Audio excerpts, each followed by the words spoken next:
Hi. My name's J.C. McCauley. I'm Nyesha McCauley, and you're watching AccessTV.org.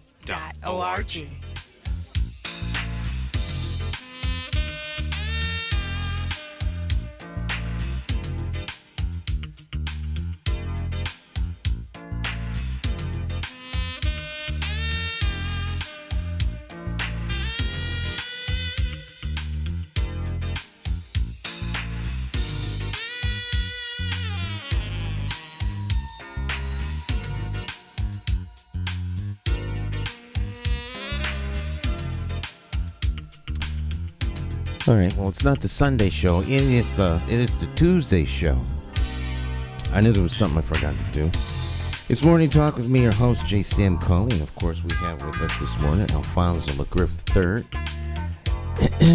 Morning, Mr. McGriff. How you doing, sir? I have no complaints as usual. All right. I just kind of roll with it. Yeah. Changed up the opening theme a little bit. But I forgot that graphic has to change every day. Every day? Every day. Oh. Every day. So I gotta put that in my list of things to do before the show starts. Mm-hmm. So yeah. So yeah, your face should be there. Your face should be there. Oh. Yeah. My face. Your face. My grill shot, huh? Yeah. Yeah. Okay. So how's your 2 weeks? It's been 2 weeks since you were here. Yeah. How have you been? I've been cool. I'm just every few years I go through this space where I am redefining my direction. And so that's what's been going on. But I did not get selected for the Hay House, man. For the book. For the book proposal. And well, I mean, so, you could still do the book. That's without question. Okay. No, but so I'm gonna just go ahead and finish it up, tighten it up, and then get it out here as soon as possible, because I just see so many areas that could use it, that I believe can use it, in the school systems,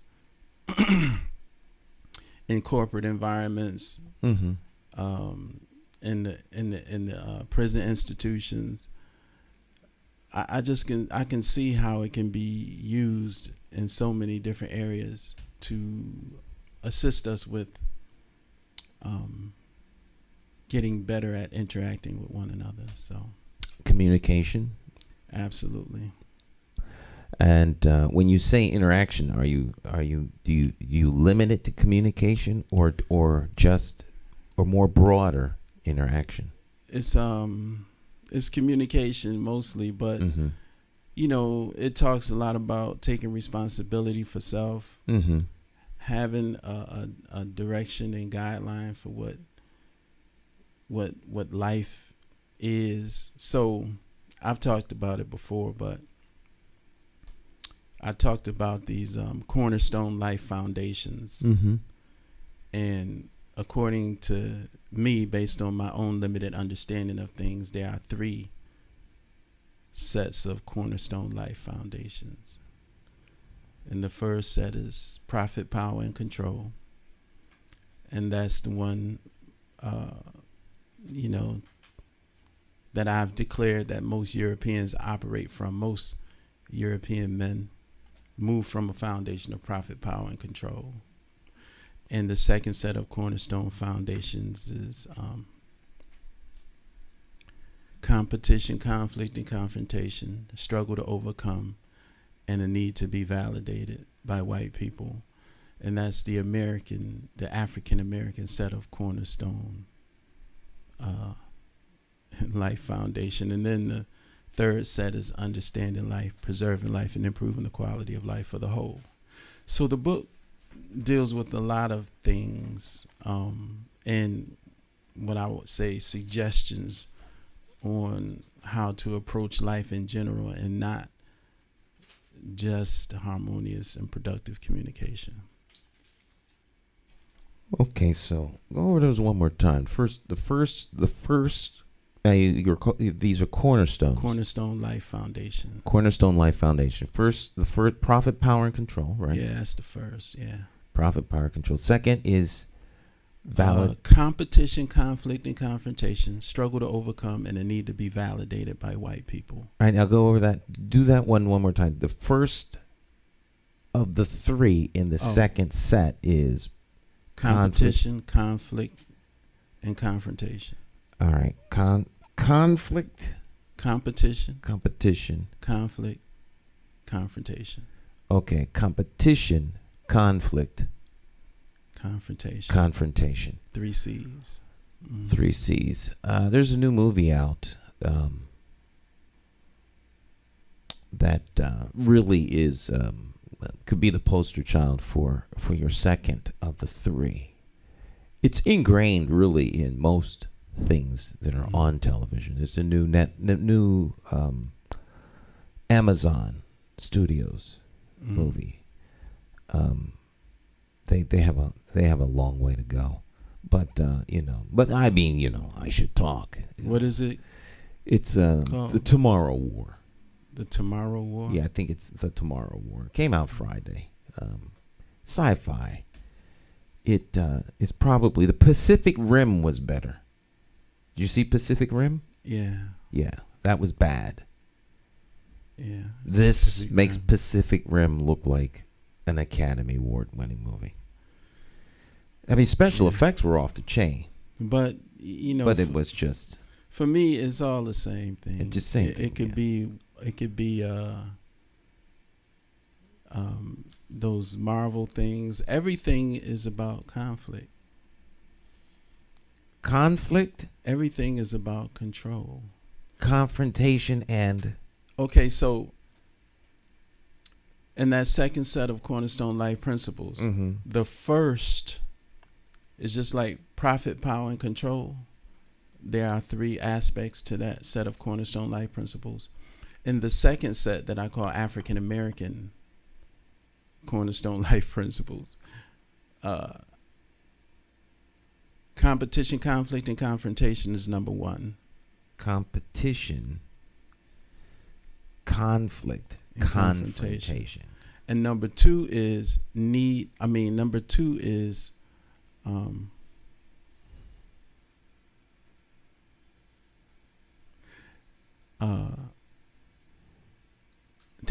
I just lost it. Competition, conflict, and confrontation. Struggle to overcome. Okay, that's where I'm getting. Okay. So struggle to overcome is number 2. Number 2. And a need to be validated by white people is number 3. That's the African American set of Cornerstone Life Principles.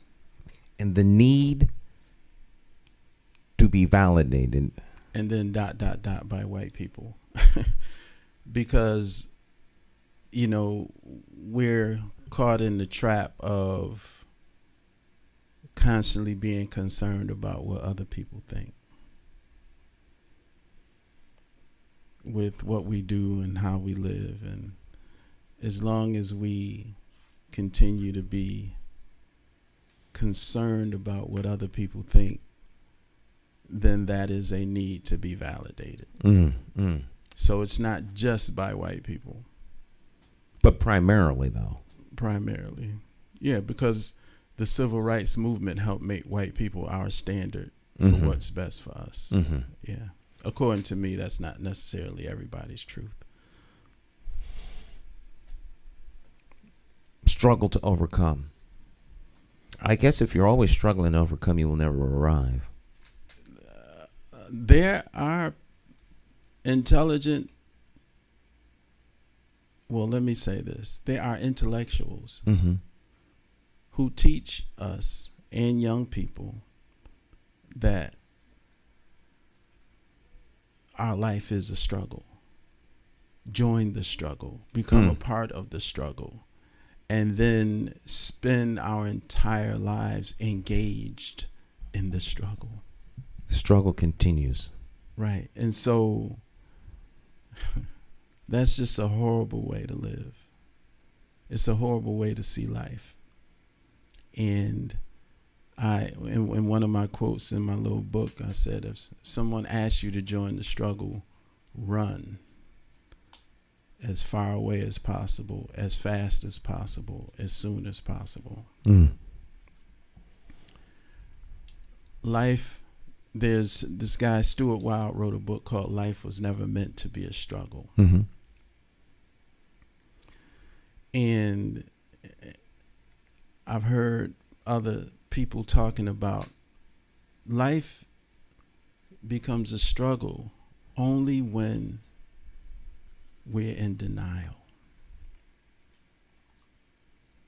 It's like stress. When we are in denial about the reality that we're in, Mm-hmm. that is when life is a struggle. And we spend a lot of time in denial. We spend a lot of time in denial. I watched a series on Netflix. It's actually I think it's a History Channel series. Alone. Have you familiar with the Alone series? No. This last episode, and I shouldn't say episode, season. I think it's season 7. It's always 10 people, and I've watched a couple of the seasons. They're alone in different parts of the world. And the last ones I saw were in the Arctic. And the last season of Alone was it was 100 days. So if you manage to survive 100 days, the winner got $1 million.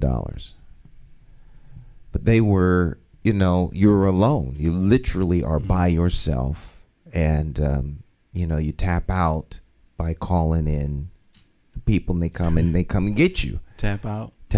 So that's the official. Is this a real reality show, or is this a movie? No. This is a reality show, but it's a real reality show. You are alone for 100 days, and it gets cold, like 30 degrees below zero wind chill factor, but below zero on a regular. Right. And you left there with nothing but some basic tools. You have to build your shelter, the whole 9 yards. Bottom line is, when the thing that brought that to mind was when you're talking about people refusing to accept the realities around them, and how much life is a struggle. And the fact that there is struggle in life doesn't mean anything other than you have to find a way to overcome and survive. And it's amazing that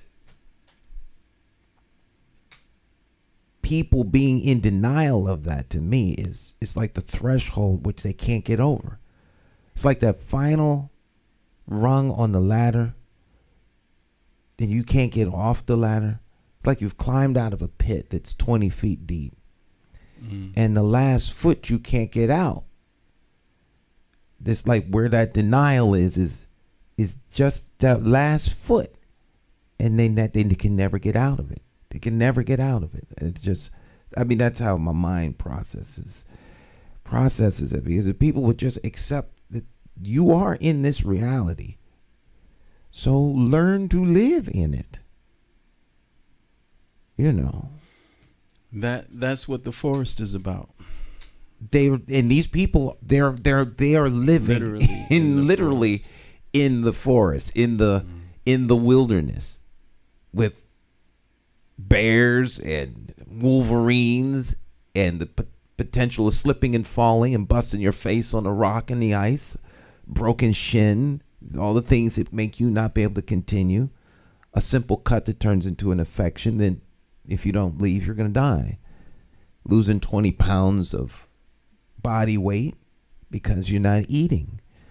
And you have to adapt. So, what are you going to eat? Squirrel, muskrat, and porcupine, whatever. You have to survive. And I think that so many people refuse to move beyond the struggle so that they can live, let alone survive. Yes, the struggle is a denial and a lack of full acceptance of the reality that we're in.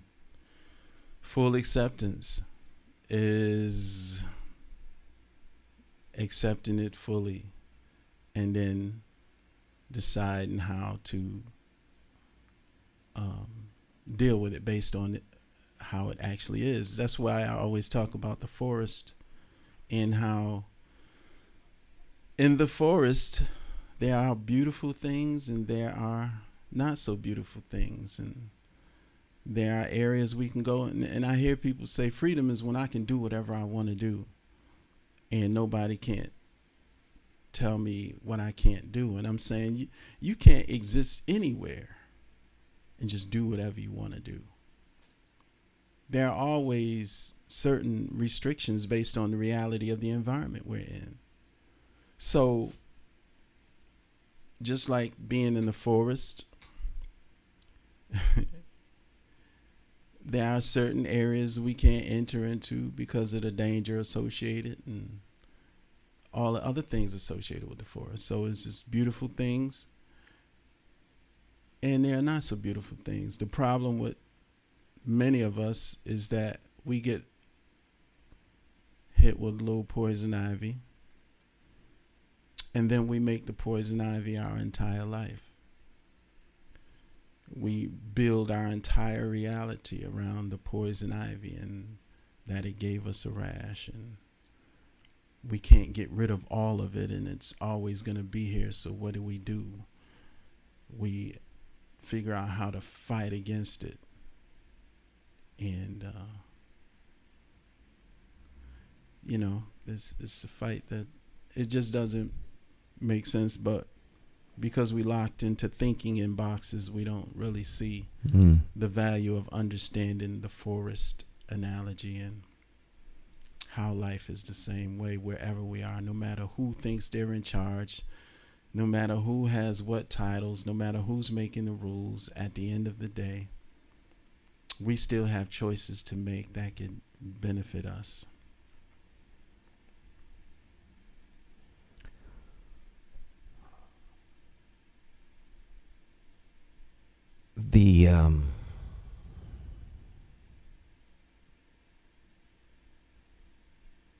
The insistence on the way things should be,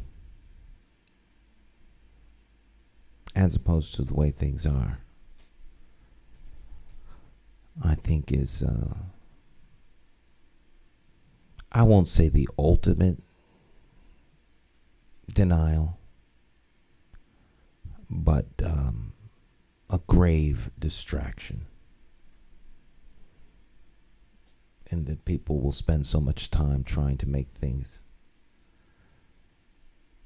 different than they are. And I say this guardedly,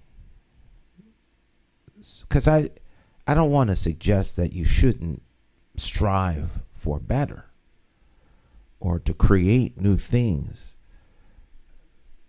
But so many people get caught up in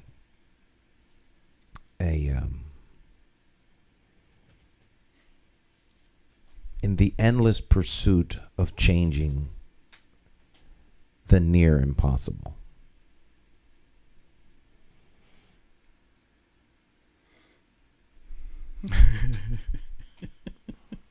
Today is the day that I tame the lions of the jungle.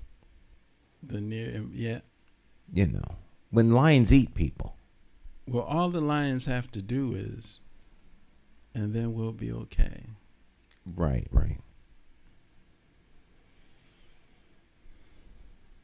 So it's not how it works. It's just like with the young Olympian sister. Yeah, with the marijuana traces in her. Right. In her blood. We have found a reason to be mad and angry about her being suspended from maybe not even participating in the Olympics, or for her being suspended from the Olympic team. Mm-hmm. And she just made a bad choice. She made a choice, and she's suffering the consequences. She didn't make that choice without knowing that THC or whatever is in weed was an illegal substance. I would imagine being an Olympic athlete, you know these things. She made the choice knowing full well what the consequences could be. So I don't have any beef with it. She just made a bad choice and have to deal with the consequences, and we all do it and have done it. And I think there would be a far greater lesson for young people and everybody if we dealt with it from the place of making certain choices that bring about certain consequences, as opposed to weed ain't hurting nobody, it's legal, she should be able to still run. Why are they making a big deal out of it? They making a big deal out of it because she's black. That's what the problem is. Michael Phelps smoked weed.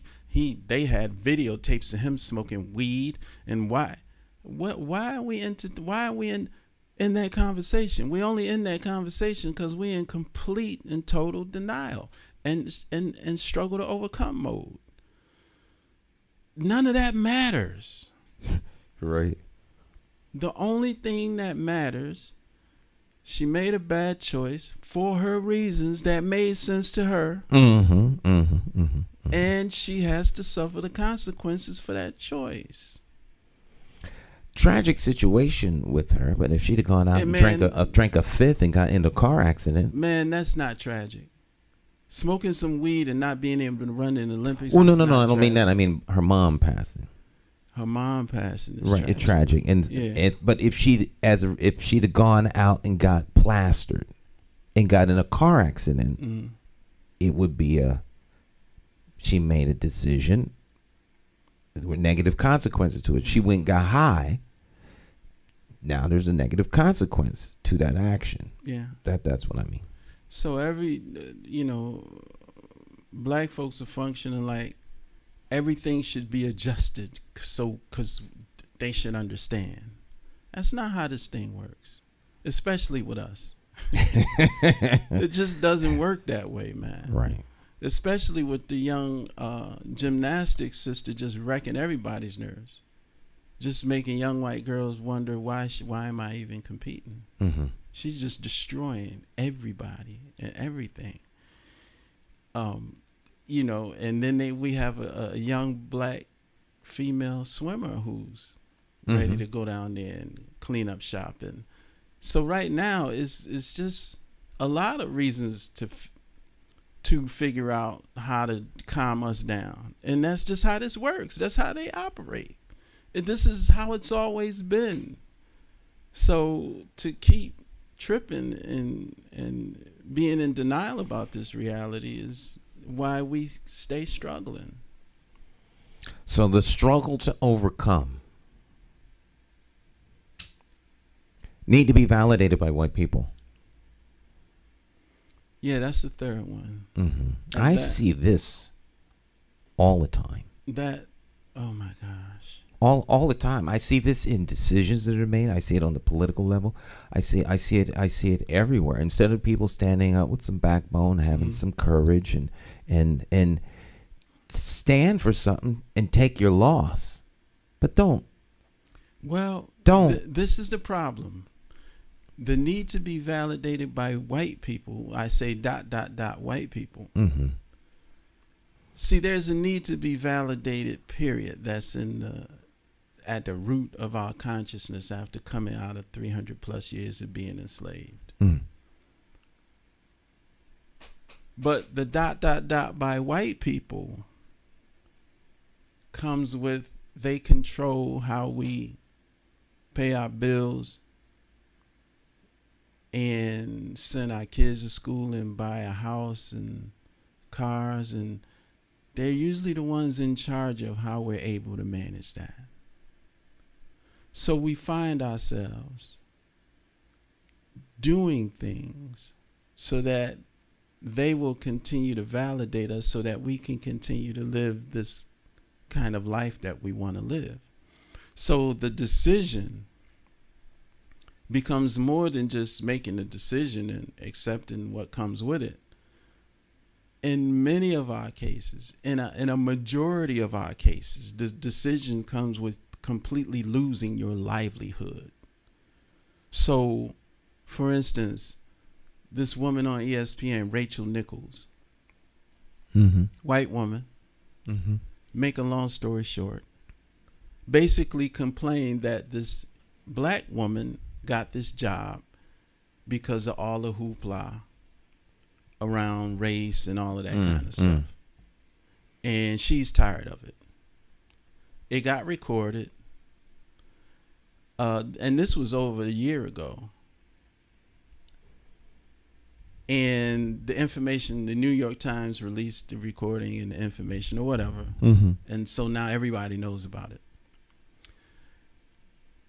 And you can listen to the recording and just plainly hear her complaining about black people getting positions because people feel sorry for them and they black.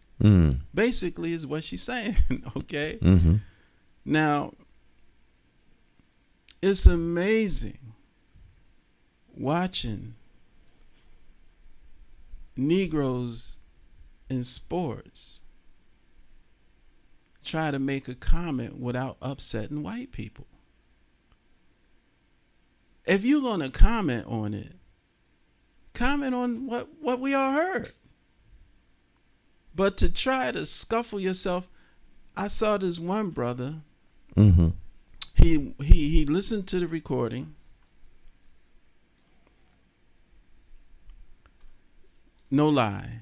Video. He listened to the recording. He came and made a videotape sounding all tough and revolutionary and saying, oh man, she got some explaining to do.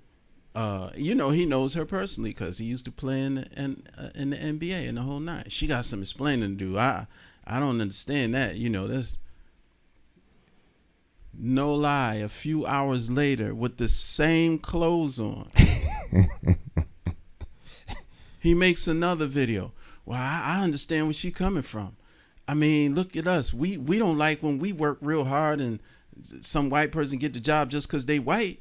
This dude totally flipped the script. Matter of fact, a whole lot of lazy black folks in their basement don't want to do the work. But, this dude went off on black people. He ended up going off on black people. Same clothes. It's almost like somebody gave him a call, said, listen. You get 20 minutes. You got 14 minutes and 30 seconds to get yourself corrected.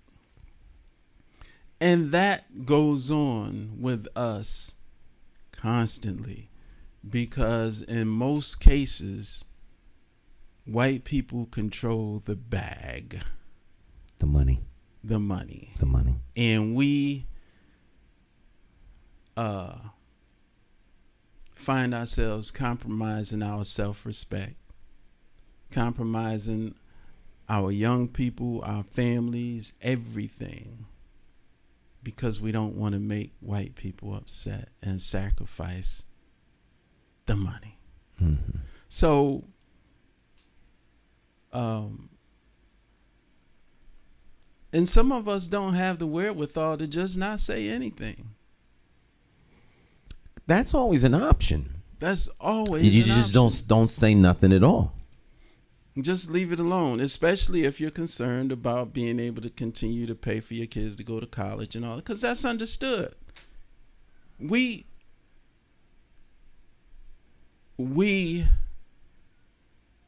hurt ourselves because we have in our minds this longing desire for the circumstances around our relationship with white people to change and become a simple human relationship.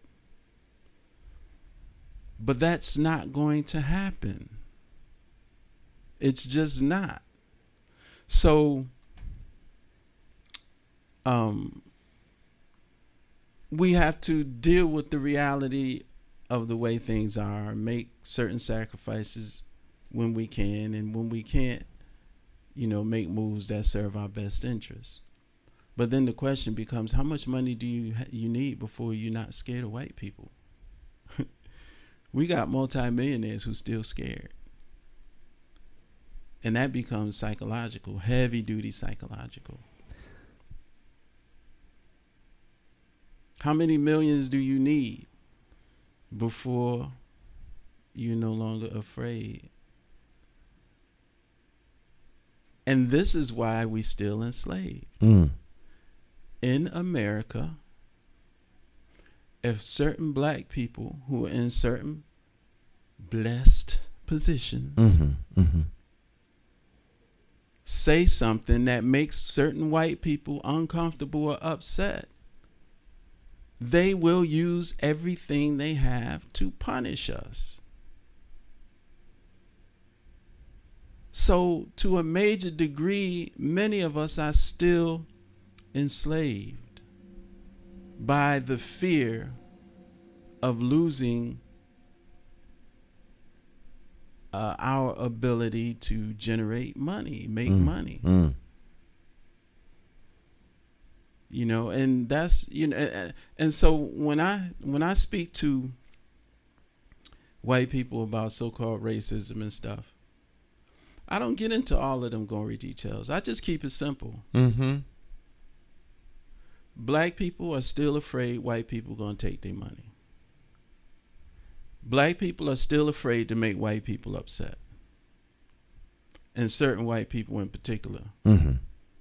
You make them upset and just all hell breaks loose, and the goal is to just ruin your entire life and the next 7 generations, their lives too. So in this environment that we live in, that's real. So don't talk to me about so-called racism. Don't talk to me about it's getting better. Don't talk to me about any of that when it's white people that attend when it's black folks that sit in so-called diversity meetings at work and still are afraid when they say, well, we're open here. There's no consequences. We want everybody to be honest. And black folks sit in that meeting and be honest, and 2 months later, they get a little write-up, and 2 more months later, they don't have no more job. Well, these are very real. These are very real, and people are they're neutered, and the thing about it, we're all neutered to some degree. We just are. That's just the way it is. If you black in America, you have to pick and choose your spots, because you're gonna back off in some areas. It's just the way it is. If you want to make certain strides and accomplish certain goals and certain things, there are gonna be spaces and times where you have to just shake your head and back up. That's the way it's set up. That's just a fact of life.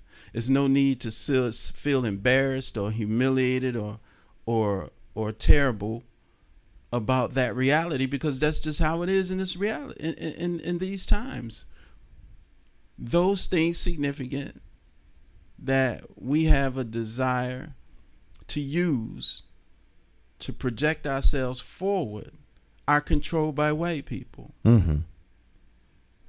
Right now, they can decide they don't want us on Facebook or YouTube. You say something that they don't like, blap, you're done. And that's just real. That should be That should be abundantly evident to every human being on the planet, considering where former President Trump is. So that's what I'm saying. I'm saying that it only makes sense if you want to continue exploiting Facebook or YouTube for whatever your Instagram, for whatever your what's important to you. Act like you know who you're dealing with, because that's just how it goes. And it's not even anymore vulgar. It's not vulgar stuff anymore. It's just we don't like what you said. Right. The thought police are out in full force. You could be canceled from the public space if you say something that somebody finds offensive. Now, I will say something that some people will find offensive. And this is a ledge I don't mind going out on. This little Nas X dude.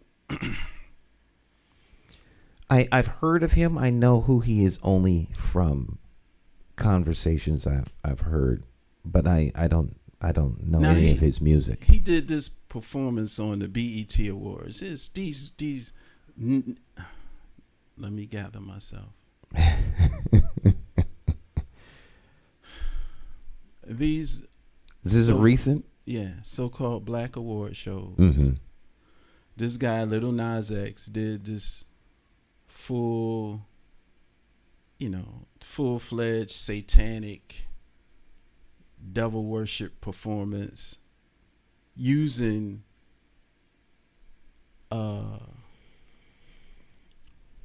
Egypt and Kemet symbolism as the foundation for this satanic El Crapola.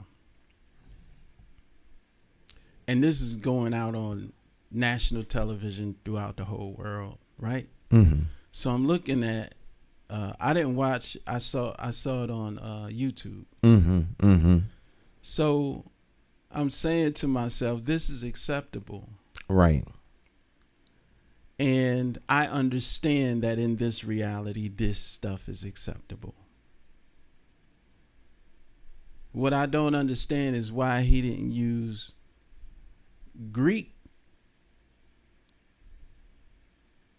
or Roman symbolism, because they're more, their history is more accurate with the freewheeling sex and homosexuality and all of the stuff that he wants to represent. And it would have been a more accurate relationship with his combination of satanic and homosexuality and all of that stuff, men tongue kissing men and all of this other stuff. That's Greek and Roman stuff. Why you gotta go over there and contaminate Egypt with it? So it would have been more accurate to do it from a Greek and Roman place. Then the question is, why would he do that to present Kemet in such a way before the entire world and all of these new generations who don't really know and understand the significance of Egypt and Kemet? And it makes me think of the reality that so much of what our ancestors have done and historically that the world continues to learn from, the world wants to continue to learn from it without us understanding how powerful it is. So because we still functioning with a consciousness they created, they can just keep moving us any way they want. So if I mentioned Little Nas X, he's clearly promotes that he's gay, which is cool for me. He clearly promotes that he's into this old satanic stuff. I don't know if it's genuine or it's just his brand, or I don't know what it is. That's cool. But do it in relationship to Greece and Rome. Because that's where they,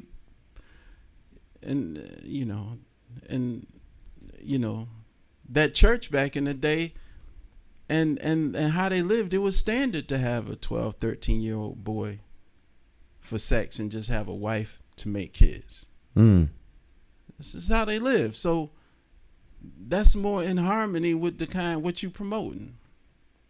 Why wouldn't you promote Greek and Rome? Because you, just like many of us, are afraid to offend certain people. You know what I mean? He probably wouldn't even have been allowed to do that presentation if it was based on Greeks and Romans and how they rocked and rolled back in the day. So, and then if you say something, if you critique Lil Nas, then all of a sudden you're a homophobe. Right. So if you critique him, if you criticize or express an opinion about him and his performance, you could be canceled. But if he does what he wants, right, that's cool. This cancel stuff is just amazing. Like, you know, it's got people running scared, and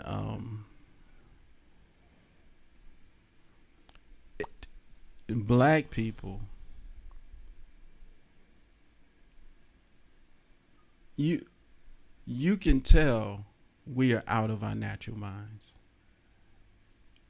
Anybody, an 8-year-old can sit back and watch us for an hour and a half. And the 8-year-old to be like, wow, we're out of our natural minds. We have this thing where we want to get up every day and fight for our rights and equal opportunity and equity, and we don't want to be judged based on our skin color and all of this stuff. But we are the quickest to just turn on our own people and do this cancel culture crap. Like, I call it the lynch mob syndrome. That's a good analogy, because that's ultimately what it is. We don't even want you to have a chance to have other people see you in a different light. We want to lynch you before you get a chance to present yourself. Just, you know, it's wild. You have to be out of your mind to fight against that on your own behalf, but be the quickest one to go at somebody and for the same reason. Well, it would seem that there's no tolerance for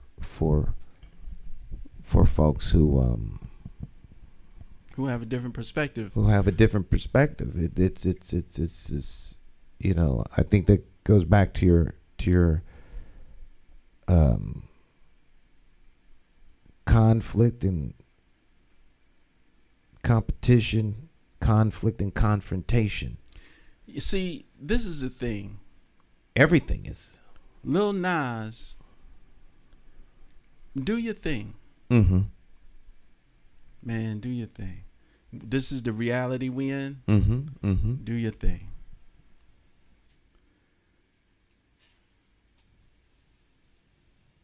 But I should be able to say, that's not the direction I'm going for these reasons. And life goes on. Right.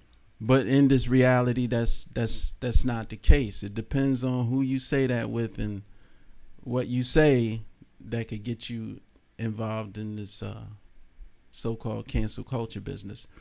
And with the book, for me, it's just simply about especially based on the reality that we're in now. And there are such extreme differences in how we all view things. We have to be able to live and let live, man. I absolutely 110% agree. I think if folk just let folk be who they are, it's like there's an all-out war on letting you be you. You can't be you no more. You can't be who you are. You must be who I want you to be. Right. And when you conform to what I say, then you're okay. You're okay.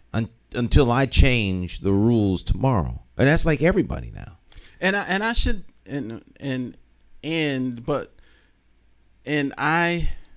a truly in a truly free environment where we're able to share our thoughts, I should be able to share my thoughts as to why your approach doesn't work for me without having to be canceled. Right.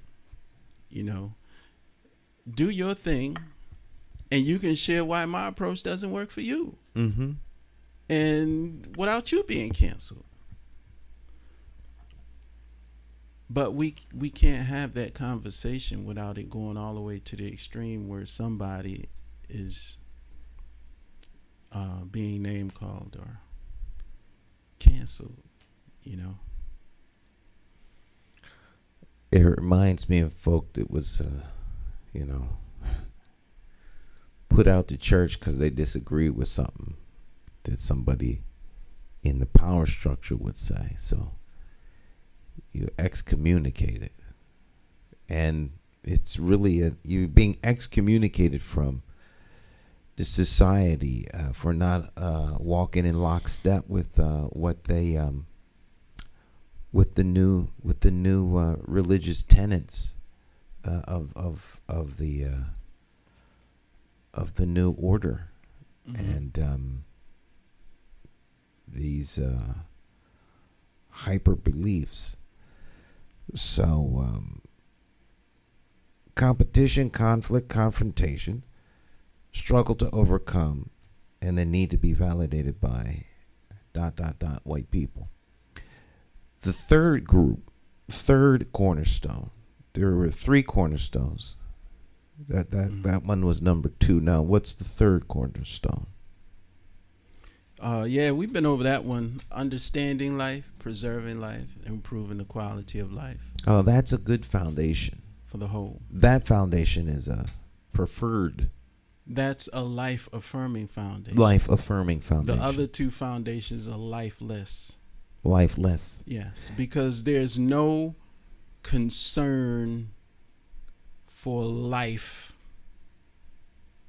involved in those sets of cornerstone life foundations. There's no, life is not a major part of that. And that can exist without concerning oneself for life. Mm-hmm. For productive life or a life-affirming behavior. Profit, power, and control. It can exist independent of life and life-affirming behavior.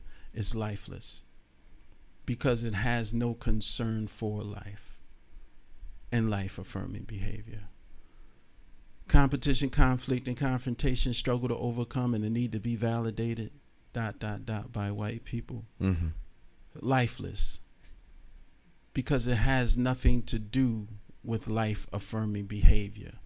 It has everything to do with behavior that is rooted in seeking outside oneself for how to live, self-respect. Life-affirming behavior moves from within.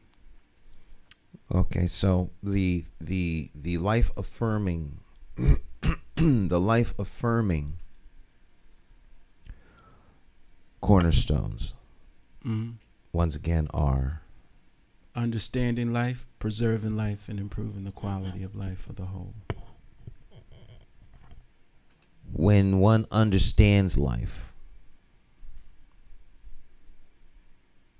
starts with understanding self. Mm-hmm.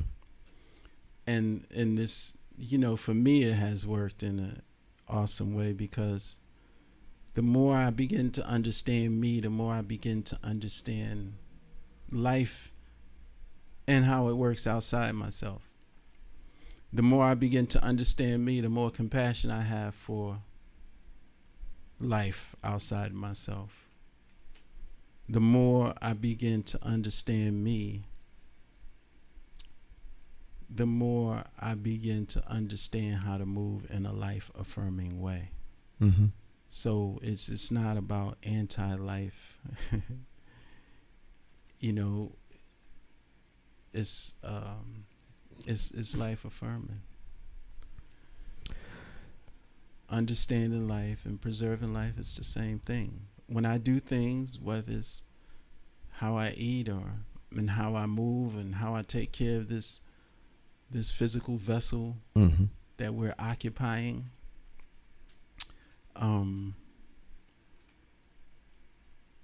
that is preserving life. Preserving life is life-affirming behavior.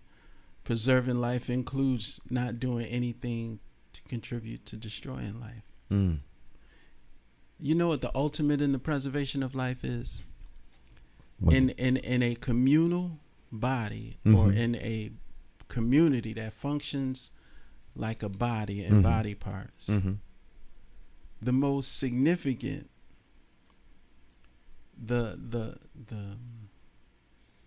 at the very essence of a communal body is pregnant women. Because there's an understanding that a woman is with child, Mm-hmm. and energy is of the utmost importance. Mm-hmm. Meaning that everybody in that communal body understands that they don't want to be the one who's contributing an adverse energy to the life of that child that's feeling all the energy around it. Mm-hmm. So there's a natural behavior associated with operating with the respect for life. And like I said, when I talk about procreation, Mm-hmm. the father of that life understands that the child feels that father the same way it feels the mother. Mm-hmm. And the father is functioning in a certain way. And the surrounding people in that communal body understand that too. And because when women are pregnant in their families, they want the same respect. They give it. And so pregnant women maintain the civility and the life-affirming behavior in a communal body, if you understand what I'm saying. Mm-hmm. The presence of a growing life and the desire to not affect that life in an adverse way through foul energy creates a situation where a pregnant woman is pregnant woman or women keep the entire communal body in a life-affirming type of energy. So all things are done in order to bring life forward, Right. to secure the safety of life, hers and the unborn. To secure a certain quality of life. Because safety is innate. You don't even need the word safety when you're functioning in this way. Okay. And so it's securing a certain quality of life and maintaining a certain quality of life through life affirming behavior. Okay, and so the other two cornerstones, which are not good ones, They're not good or bad. oh, they're Just lifeless. Okay, all right, One is life affirming, the other two are lifeless. all right. So to better understand where oneself is, one understands these three cornerstones, and then a decision has to be made within one's consciousness to make an adjustment Where do you want to that be? puts you where you think you best operate. Right. And this is all in the book too. Okay. Yeah. All right. Well, who won the book? Did they let anybody know that? Yeah, Or yeah. just They let you know who the people were that they did choose. did they give what the book was, or they just? Yeah. And now you were in the finals, or was it open? It was just open. It's just open. Okay. It was like 1,000 people vying for 4 spots. Okay. Basically. All right. Very interesting. All right. We'll take our first 9 o'clock break. We will come back and continue on with Mr. Alphonso McGriff, myself, and you all out there. If you have any comments or questions, we have several comments, but they're more bullet points and highlights in terms of what was said. So there's no real questions, just comments. So we'll continue after the break. Stick and stay. It's Morning Talk. We'll be right back.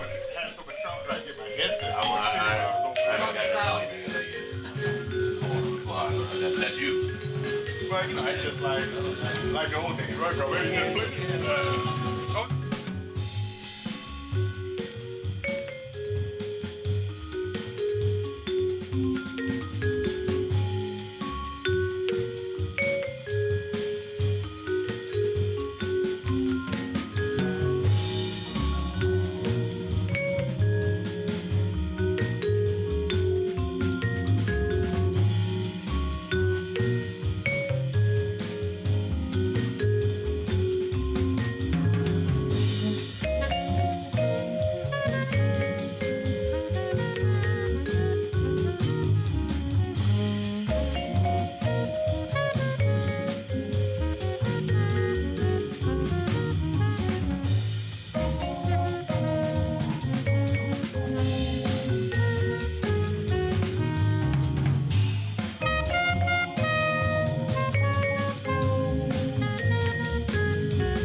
Right there.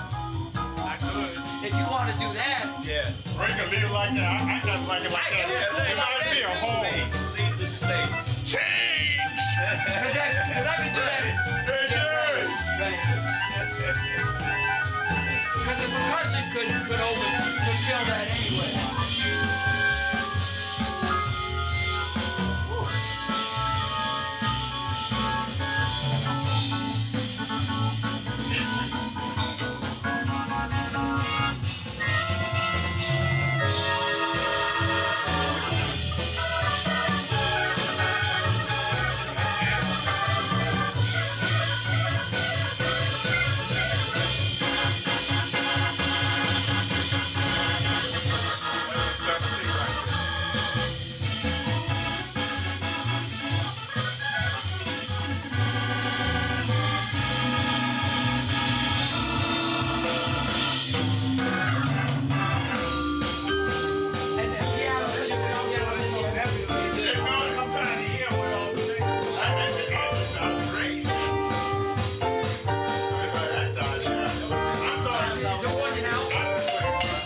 Yeah, so I'll bring the piano back to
Okay, let's go back. Mike, can we go back to the end of Gary's solo?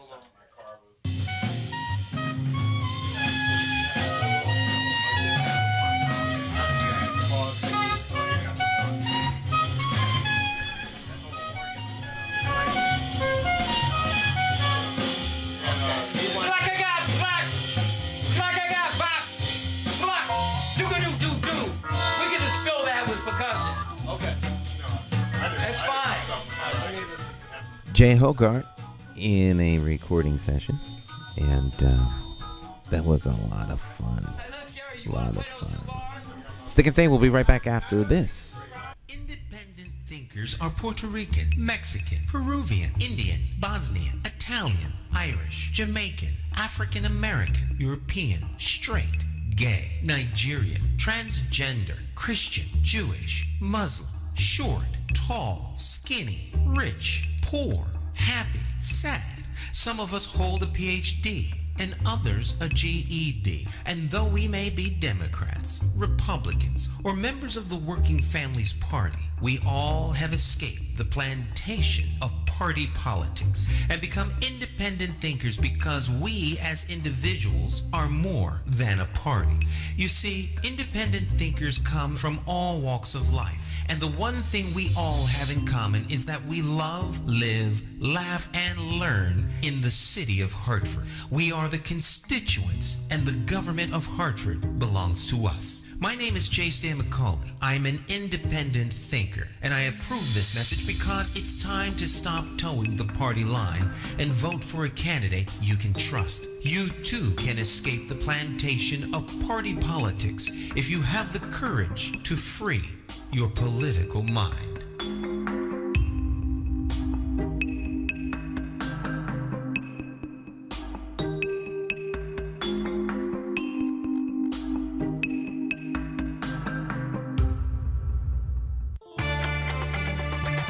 Okay.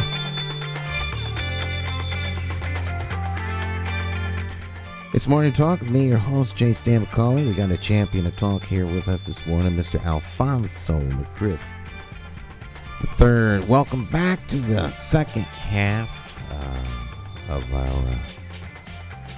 our daily conversation. I want to remind you that we are here every day. Monday, Tuesday, Wednesday, Thursday, Friday, Saturday, Sunday, 8 o'clock. Tune in, always something new, and sometimes a repeat of something good. So Saturdays we repeat best program of the week. Sunday is more gospel talk. Monday through Friday is all kinds of conversations with different people. We have the champions of talk in. Get a little esoteric and go into the realm of thinking on Tuesdays and new ideas and new places, and to challenge you with Mr. McGriff. Wednesdays, we talk about education with Dr. Maya Bowen. Thursdays, I have a special guest. This Thursday should be very interesting. Tune in. I think you'll enjoy the conversation. And on Fridays, it's kind of slow it back down with Cleo Duke Wright and Vicky Fennell. Monday is Jonathan Small and Vicky. Jonathan finds a guest from somewhere around the country and brings them to our microphones, and we have a conversation with them. So we're going to continue our conversation. Off camera, we were talking a little bit about, during the break, we were talking a little bit about the situation around the country with with this virus stuff. I don't know if you've been paying attention to what's been going on, but it's very, the madness continues at breakneck speed. Now, I shop at two places, Whole Foods and Walmart. We go to Walmart for all of the, snacks and cans, all that kind of stuff. They go to Whole Foods for everything else. Now, there's two Whole Foods. There's more than two, but there's the one in West Hartford Center, the one in Bishop Corner. But the one in West Hartford Center, for the longest time, during the COVID, everybody would queue up around the freezer to wait in line. Mm. So my wife and I decided, let's just stand here and see how many people fall in behind us. Because everyone's so used to doing that. They'll just stand, they'll get behind you and everyone will wait. Because they've been trained. And it's just interesting to see how people are so used. Folks are conditioned. And we saw some friends of ours there yesterday, and we were having this discussion. I was listening to the news. Well, no, I was reading the newspaper this morning and listening to the news. The mayor of Maui is asking the airlines to stop sending so many people. He doesn't have the power to tell them not to come, but he's asking them to slow down the number of people because Hawaii is the only state that has not lifted all of the COVID restrictions. Mm-hmm. Hawaii still has restrictions. Only 57% of the population has received vaccine. They would like it to be 70% or 78%, 79%, something like that. That have to be vaccinated before they would consider safe or herd immunity or whatever. And so he's asking people not to come. And now the people in Hawaii have actually gotten used to the fact that, enjoying the island without a whole lot of visitors. Enjoying the island with the restrictions in place and stuff. Well, I'm not so sure about the restrictions, but without a lot of visitors. Without the tourists. Oh, okay. Right. Now, during the pandemic, they had 1,000 tourists a month.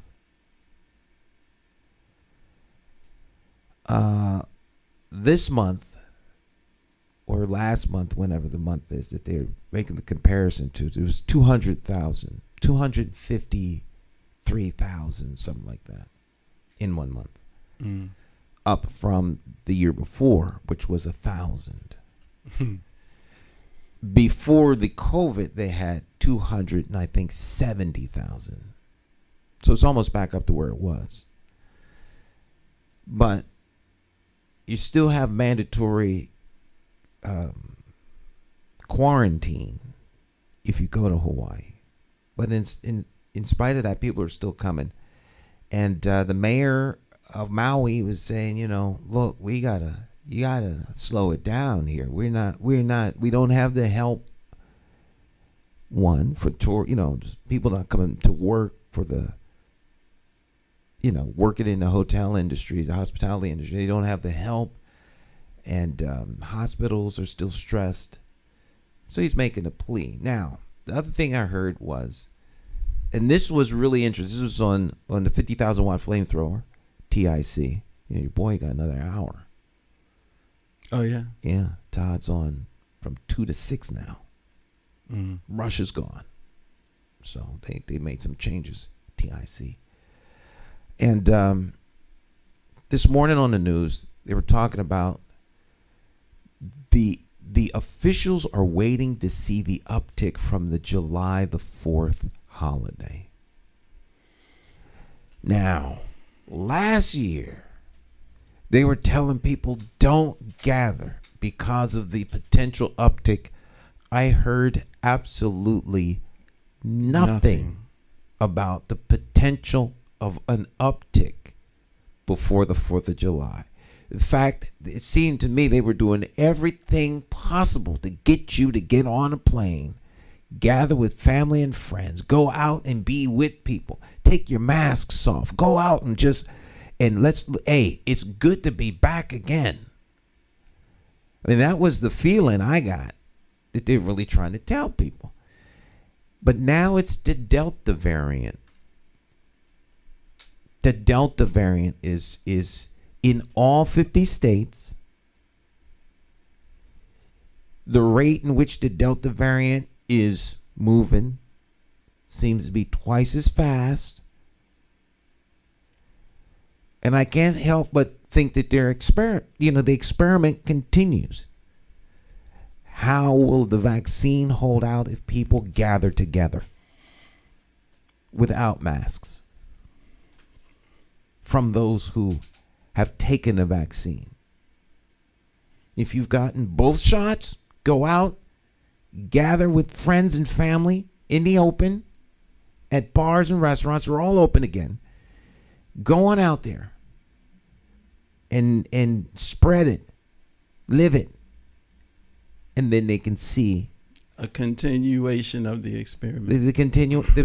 Because the vaccine still has not been approved. Right.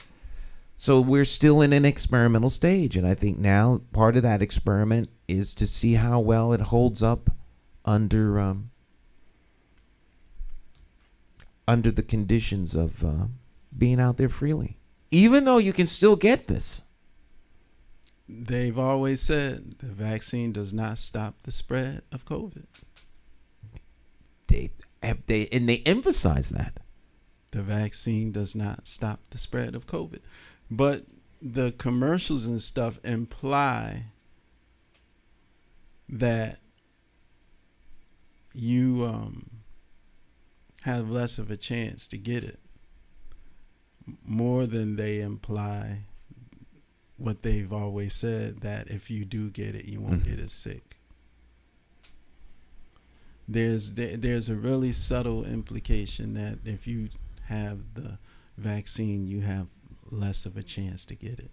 And that's never been the narrative pushed by the CDC.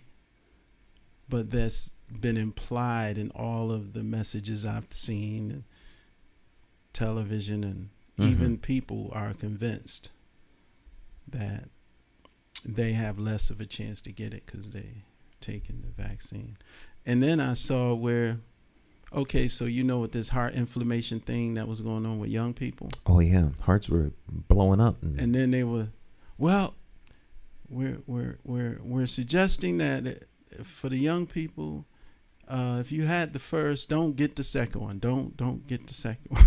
So, I was saying, really? Yeah. Yeah. In Texas, they said this morning on the news, I heard, in Texas, 1 million people have not shown up for their second dose. And so they're saying that if you haven't had the second dose, the chances of, and then this is the way they said it, the chances of you getting the Delta variant is cut way down. Way down. If you didn't get that second dose, which is another, if you didn't get the second dose, if you only got one dose, they believe that whatever the brand of vaccine is, that it only works like at 33%. But they imply it only works at 33% at stopping. the virus. And that's not the case. Well, if it doesn't, you can still get the virus no matter if you're fully vaccinated. Right. That's what I'm saying. Suggest that if you only have one that you could more likely to get it, it suggests that if you have it, you won't get it. Right. That's what I'm saying. They're playing all these word gymnastics and head games. Mm-hmm. Then they wonder why people are still hesitant. Because many people are realizing it's an experiment. And many people are realizing they don't want to participate in the experiment.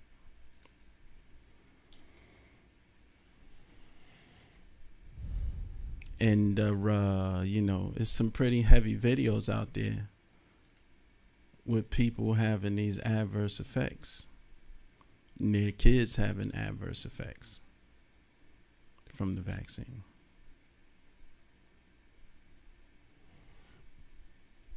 So, yes, people are hesitant. And especially when every day is something different. Well, we've come to the realization that, like they said, for the young people whose hearts were being inflamed. And there's a lot of them. Well, just don't take the second shot. What do you mean just don't take the second shot? For those of this particular age, we've discovered that it's best for you not to take the second shot. Yo, man, I saw these people saying this.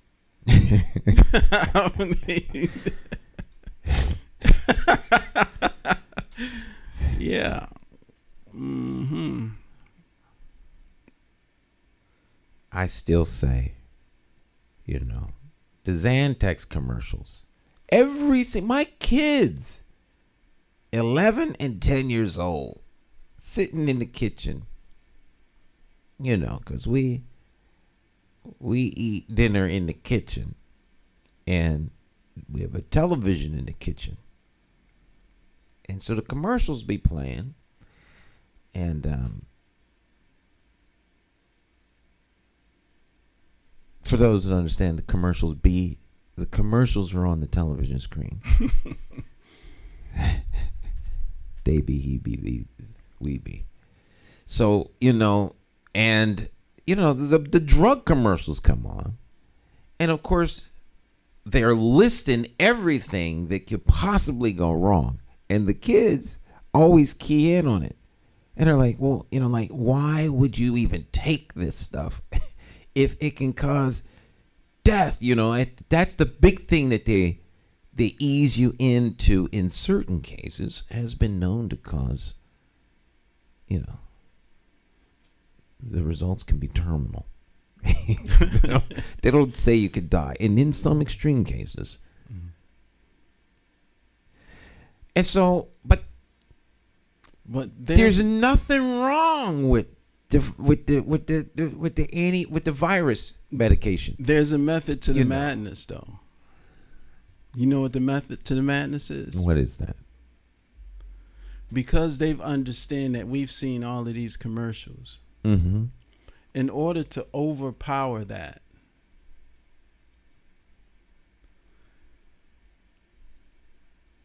with the cocoa vac, you withhold. And I believe in their mind, the longer they withhold the CDC approval, the better. Mm. So when they finally say it's CDC approved, now you're not thinking about all of the potential side effects. You're just thinking it's CDC approved. You dig what I'm saying? Mm-hmm. Whereas a lot of us don't realize when we listening to those commercials, those are CDC approved. Even with all of these potential death threats that go along with the medication. So in order to kind of skim over that, you withhold the CDC approval. And then finally, when the CDC does approve it, the mind immediately thinks it's good. We're good. And you're not thinking in terms of the side effects. You dig what I'm saying? I got you. So to me, there's a method to the madness. The approval comes along with all of the negatives, full package. Mm-hmm. They don't have to list any of the side effects. They don't have to list anything because it's not been approved. It's been approved for experimental use. But guess what? Against. Once they approve it, They have to- mentally, all of the COVID people are going to just go by it's approved. It's approved, so it must be okay now. It must be it's okay. Totally okay. Totally okay. Yeah, it's approved. That's why it took so long to get the approval. So my question would be this. How far away are we from the approval? Where are we on the approval process? How far away are we on the approval of the vaccine for COVID-19? Period. Where are we on that? How far away are we? And why aren't we there yet? I guess that's the real question. Why hasn't it been approved yet? Why hasn't the vaccine been approved for regular use? Not experimental use. It's safe. They said it's safe. If it's safe, then why not approve it? Hey, Dr. Oz says it's completely safe. It's been used on millions of people around the world, and no one has died. But we know people have died from COVID-19. That's what I've had doctor types tell me this. You've heard a doctor say it's been used all over. The vaccine has been used and no one has died from the vaccine. From the vaccine. Yeah, that's clearly. I just saw something that came out from an official site. I think it was the CDC that talked about 5,208 people dying from the vaccine. From the vaccine. Yeah. That is inconsistent with what I've heard from doctor types. Doctors are lying. Period. It is the doctor's goal to get you to take the vaccine by all means necessary. Well, that I think became abundantly clear, and I could sometimes I the old do no harm. I understand. But sometimes I think that some of these guys are getting paid to push this. They are more than they are trying to help save lives, because there's a lot of medical professionals that refuse to take the vaccine and are willing to lose their jobs. They are being paid to push it, bro. They've been getting paid to push medicine forever. This is nothing new. But that's a blatant lie, because I remember I posted it on my page, and then I posted the link where people can go read it themselves. And then that's the same post where it said, well, the 5,208 people compared to all of the people who've taken the vaccine only represent 0.0017 something percent of the people in relationship to who took it. And my first thought was, well, the 500, 600,000 y'all talk about in comparison to the entire population only is 0.0007%, something to that effect. But no, man, they can't say nobody has died from the vaccine. I mean, I think that could almost be Googled, how many people have died from taking the vaccine. Wow. And then the thing where people can just report deaths from taking the vaccine that they don't count as official because they don't have any resources that all of that, but they have an area where people can go on the CDC and just report adverse effects, including death. I don't know where that is now, but the last time I saw it, it was like 10,000 people. So people have died after taking the vaccine. Doctor, that's just a lie. Based on the information being presented. I don't even see how a doctor can say that with a straight face. There's no vaccine that people have taken that didn't result in death.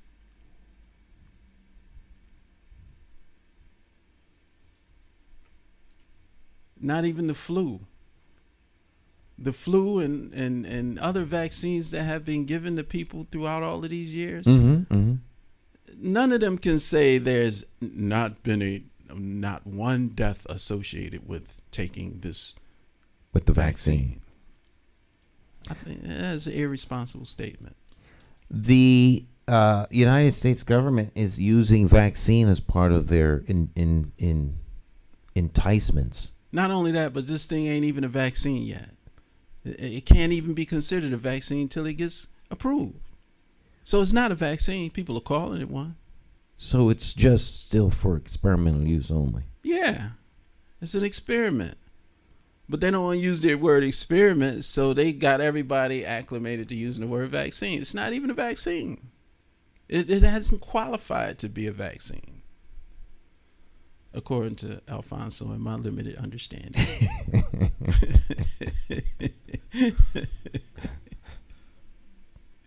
So I don't know, but more power to the people. All power to the people, and everybody has to do what's best for them. They have to do what's best for themselves.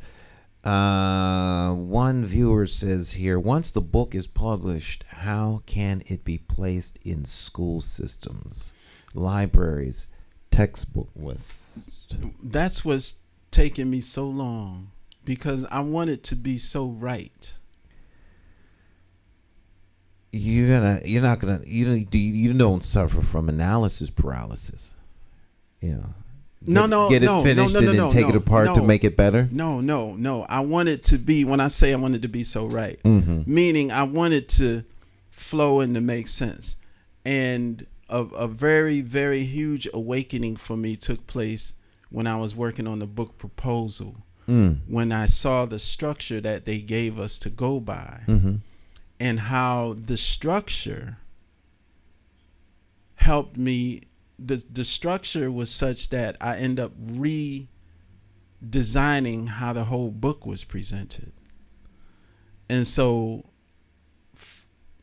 I was very happy that I did the book proposal for that reason and that reason alone, because there's no question that restructuring how the book is, there's no question that it helped big time.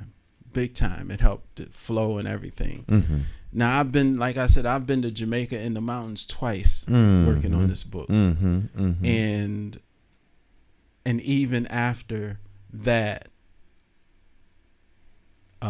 went through the book proposal, and actually I just take a big sigh of relief, because it's so much more organized and everything the way it is now, with the after having done the book proposal.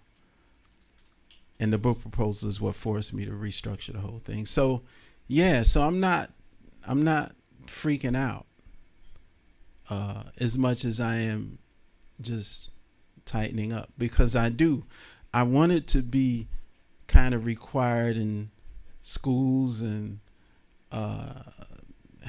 prisons and on job sites, everything. I want it to be, because right now there's no book that represents a standard for harmonious and productive communication. Right, and the key is harmonious and productive communication. The rules, is that in the book? The 6 guidelines? Man, them 6 guidelines are one of the cornerstones of the book. Okay. Absolutely. That's the first part of the book. That's the first chapter or first module of the book's the 6 guidelines. Okay, so the cornerstones, those are just another 3. The cornerstones are it's another module. Okay, but the 6 principles, which I love, the 6 guidelines. I mean the guidelines. Can you just say them real quick? Let me think. Okay, agreement and disagreement are irrelevant. Understanding is.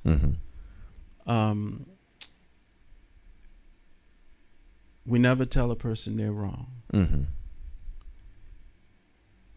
We never talk over a person. We one person speak at a time. Everybody's right. That what people struggle with, boy. That's why we need the book, because people struggle with that one. Everybody's right. What's the other two? No personal attacks, and no. What do you call it?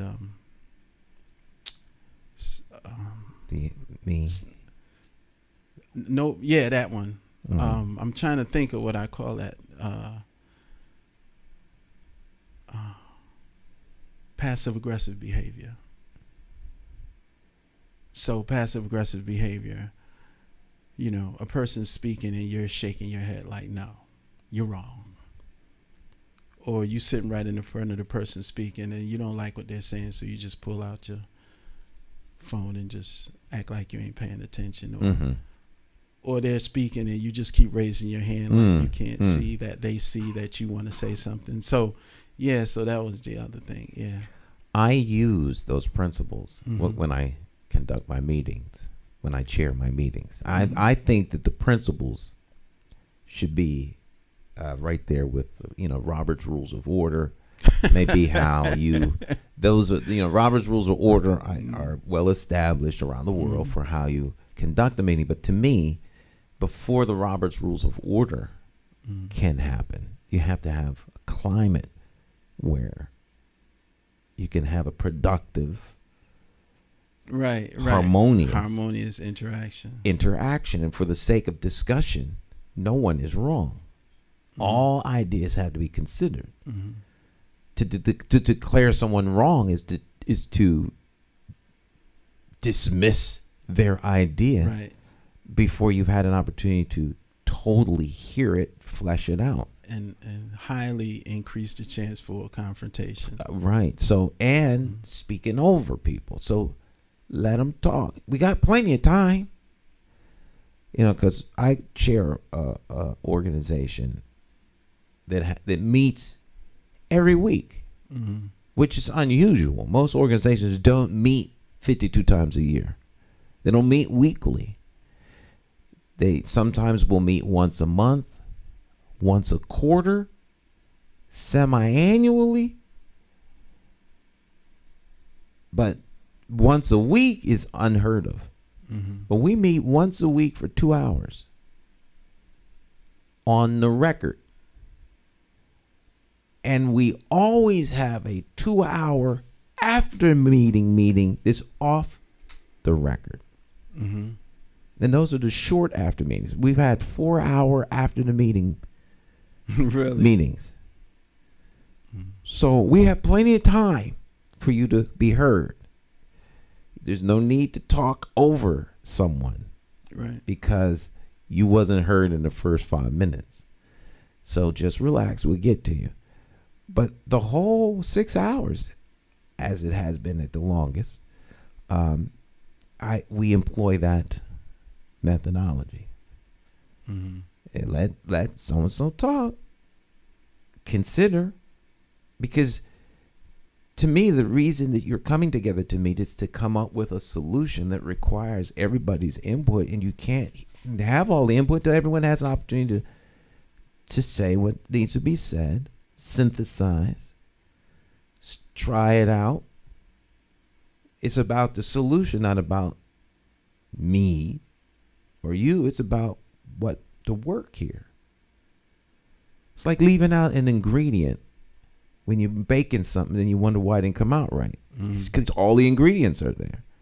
So to me, everyone is an ingredient that must be heard and add it to the mix before you can figure out what you're going to do with it. But I love the Those 6 principles. Those diagrams you liked are gonna be in there too. Remember the diagrams I had where the with the circle in the middle and how the information comes from the universe to the person, and then each individual brings that information into the circle. Yes. And then the other one that had everybody speaking across each other, and yeah, those models for my communication idea. So I think it's some awesome information. I just can't. I'm anxious to get it done. And one of the things that I plan on doing is to directly answer the question. Is once I order the books, I plan on shipping some books out to specific places, specific schools, specific people to get their feedback on what they think about the books eventually being a standard part of those environments. You know, especially people that have meetings, a lot of meetings, you know. Lots of people have a lot of meetings. Yeah. Lots of people have lots of meetings. It's just, and there's so many people that meet. It's just, it boggles the mind. I don't even know how I wound up being where I am in terms of. And so I get more excited because you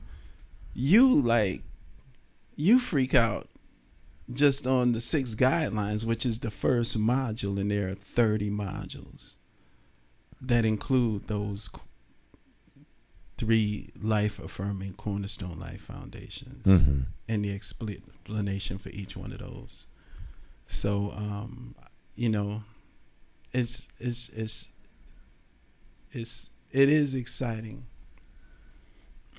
But today, I hope I'm not too late, and I hope they still accept it. But I'm almost finished with my poem for the Jazz Festival. That is in. That's like a next little less week. than 2 weeks. 2 weeks? Yeah. It's 16, 17, 17 and 18. Friday, Saturday, Sunday. Yeah, so that'll be finished today. Finally, man. That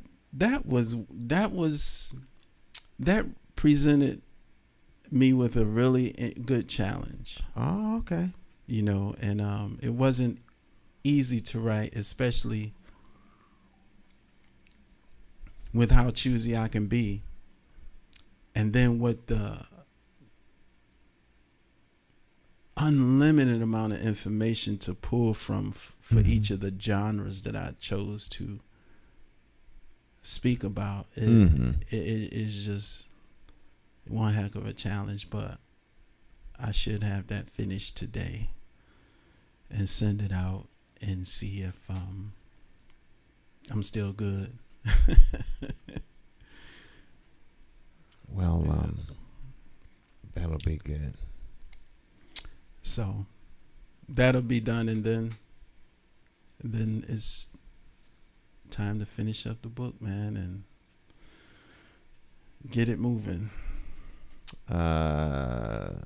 Alphonso, that book is a bestseller.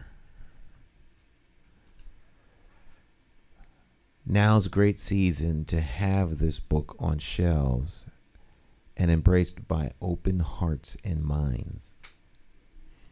I think so. There is no better time than now. This is the perfect. People need rules for communication that are ready for the post-COVID experience. Guidance. People reject the term rules. Rules, okay. Guidance. All right. Guidance. Yeah. That's a better term. Yeah. What about your boy, man? Who's How you that? feeling about it? Bill. Oh, Cosby? Yeah. Well, I mean, I can't speak to Bill Cosby's innocence. I can only speak to the rush to get someone. I can speak to his innocence. He's not, from what it would say. He's innocent. And the what do you call it? Public opinion? Public opinion, he might not be. But legally, he's innocent. Legally? Absolutely. Yeah. Absolutely. And you can come up with 150 women. But if they don't take him to court with him found guilty, it's just words. Everyone in the United States of America, and this is why, for me, you're innocent until proven guilty. Right. And I don't a court of law. The Right. police do not have the right to try you on the street. The press doesn't get to try you on the street. They do. They try, but you're innocent until proven guilty in right. So he is innocent. in a court of law. So there was an agreement, and the Supreme Court of Pennsylvania said he should never have been arrested, let alone tried and sentenced, and ordered an immediate release, and his expunged, overturned. And in a rush to get somebody head on a platter that was high profile, because he was the first of the Me Too movement, and it gives you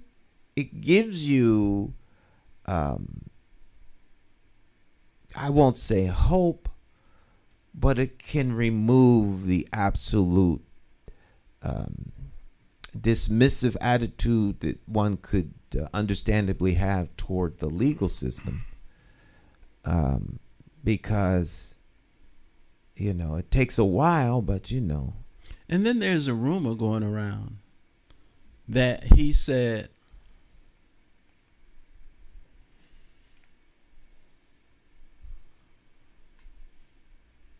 I drugged and raped women. And that man never said that. He never said that. Even in the deposition that he agreed to speak about, he never said that. And it's like amazing how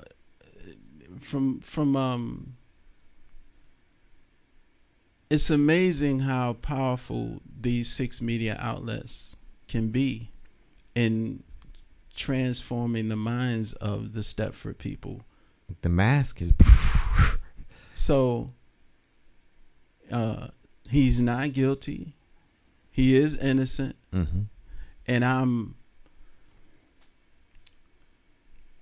totally glad that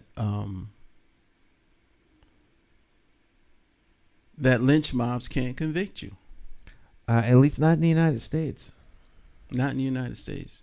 Now, I've seen some convictions and beatdowns going in some other countries. Oh, they drag you out your house. The ruler doesn't matter who you are. They do you in. Yeah. To me, that's. But I'm glad in this country that lynch mobs can't convict you. For the most part. For the most part. You gotta put that in there. I did a whole movie called, I think it was Public Act US 151. Yeah.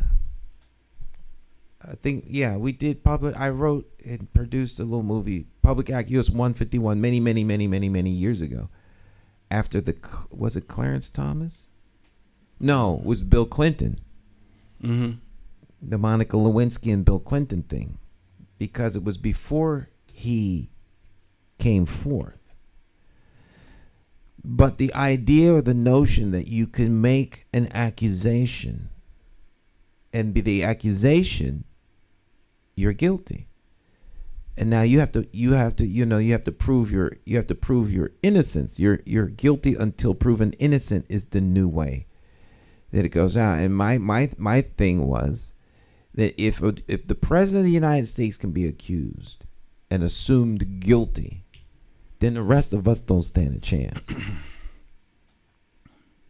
You don't stand a chance. You're guilty, therefore you're done. Things like daycare centers. Angry parent, angry client, make an accusation, you're done. Shut your daycare center right now. And by the time you prove your innocence, you know, you're done. Right. And you're supposed to be innocent until proven guilty. You are innocent until proven guilty.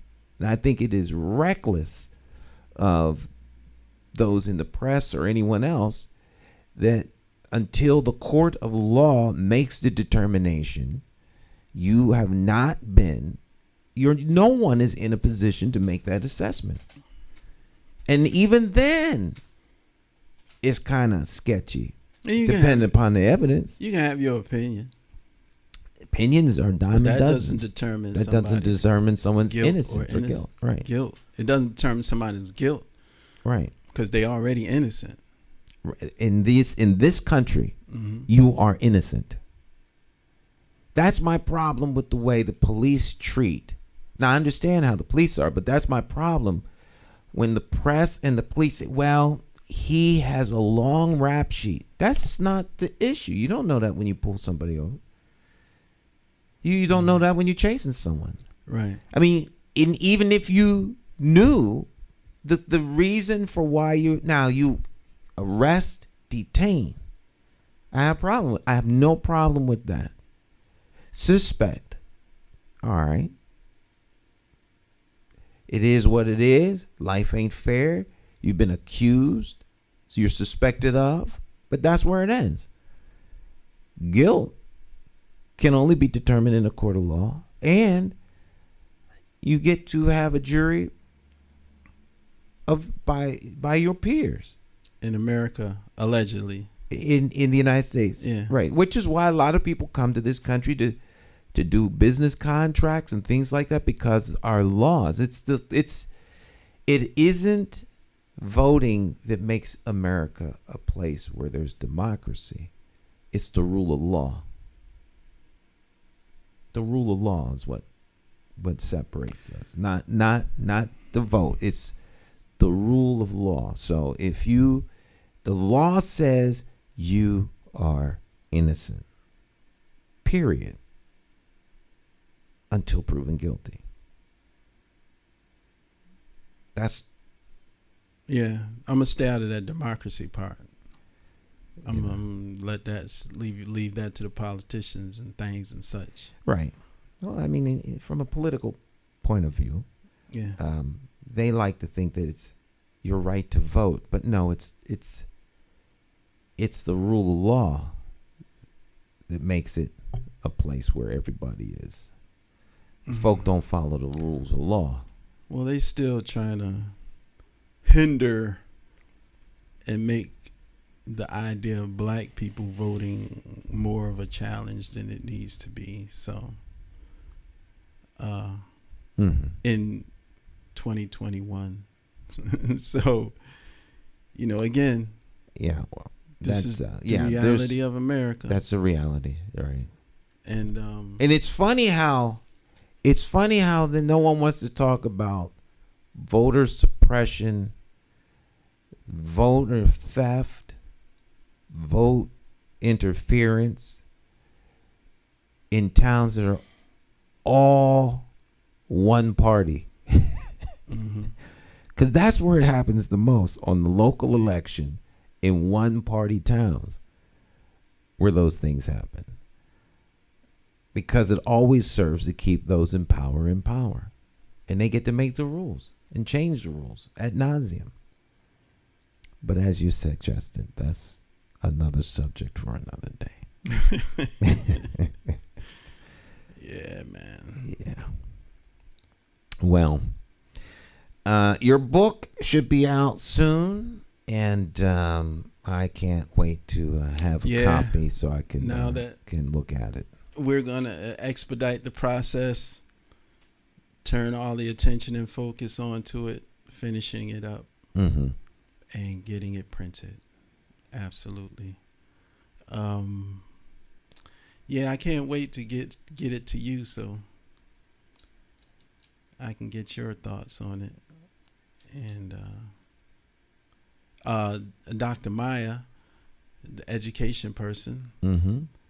she'll be one of the early recipients, I'm sure she will be glad to so I can get some feedback too. get her copy. Yeah. Well, onward we press. We've come to the end of our time, and we'll do this again next week. Next week? Actually, when is next week? I think next week I am in studio. I have a big studio shoot. Let me just check my calendar super 13th. quick here. The 13th, yeah. Mm-hmm. Cause that Friday is the jazz festival. No. Yeah. Oh, the the following 16th. Friday. Yeah, the 12, 13, 14, 15, 16, 17. I am that week there will be no shows. Mm-hmm. Because I will be in studio at a secret location in a secret studio with a very high profile person doing the video. Nothing wrong with that. I'm forbid to talk about it beyond what I just did, which is pushing the outer envelope. But this is big. So I won't be here. But that should be I am excited beyond So you won't be measure. here next week, Next week. but you'll be here the week after. The week after, yeah. Right. I'll be here the week after. Cool. So yeah. I have to drive into the city. Oh yeah. To the big city. That sounds like a winner. Yeah. But I like being at home. Mm-hmm. So I just as soon drive down and back every day. Oh really? Yeah. As opposed to drive down and stay. So that's what you're gonna be doing, driving back and forth every day? Yeah. Oh man, that's exhausting just thinking about it. Well, I like to I like to talk. Mm-hmm. So the drive gives me an opportunity to be on the phone. So I can have an hour and a half, 2 hour conversation and drive to New York and make 2 phone calls. Easy. That's it. Mm-hmm. And so that'll give me an opportunity to talk to 4 people on the phone every day. Which I do every day anyway, so I may as well be in the car traveling during that time. So next week we won't be here because of that. All right. So what's the name of the book? I'm not disclosing the name right now. Okay. Undisclosed title. Yeah. All right. That's fair. All right. Our time together has come to an end, my friends. We will be back. Tomorrow's Wednesday already. Wow. I'm missing a day here. Dr. Maya Bowen will be in studio, and we will talk about things, education. And then Thursday should be exciting because we have a special guest coming and talking to us about an issue that you might be very interested in. Reparations for those out of the enslavement only. This person's worked ADOS. at the federal level on this kind of legislation. African descendants That's it. of slave. American descendants of slaves. Of slaves. Yep. They're all into this with very, very. So that would be an interesting conversation, and then the following 2 weeks we could talk about that. Yeah. All right, my friends, we will be back tomorrow. Have a great day. Bye-bye.